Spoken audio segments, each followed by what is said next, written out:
Nais kong simulan ang aking talumpati sa pagbati ng isang magandang araw sa inyong lahat, lalong-lalo na sa aming minamahal na guro na si Ginoong Marionito Alasio. At sa lahat ng mga nakakapanood nito. Minsan, natanong ko sa aking sarili, isa ba akong artista na gumaganap sa aking mundong tinatahak na kung saan ako ang bida at ang pagsubok ang kontrabida? Na kung iisipin ng bawat isa sa atin, may kanya-kanyang kwento.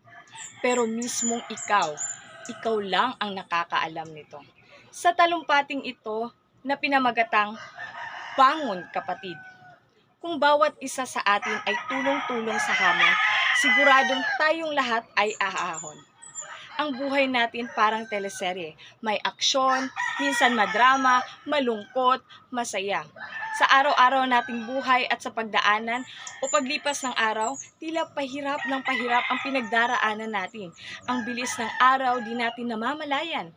Ngunit may mga tao pa rin na nagpapakita ng pagmamahal sa paraan ng pagtulong, pagbibigay at higit sa lahat ay ang pagtulong ng walang hinihiling kapalit.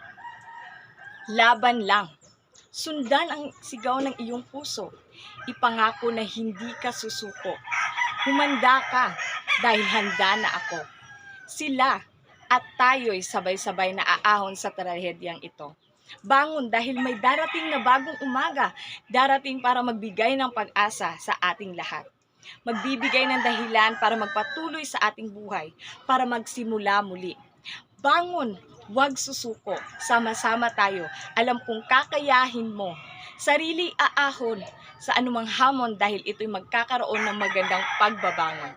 Kaya simula ngayon, maging mulat sa lahat ng pagtulong, hindi lang sa pinansyal na aspeto, kundi sa kawang gawa sa pamamagitan ng ating lakas na katawan na kahit walang hinihintay na kapalit, ay isang bagay sa iba kahit na maliit.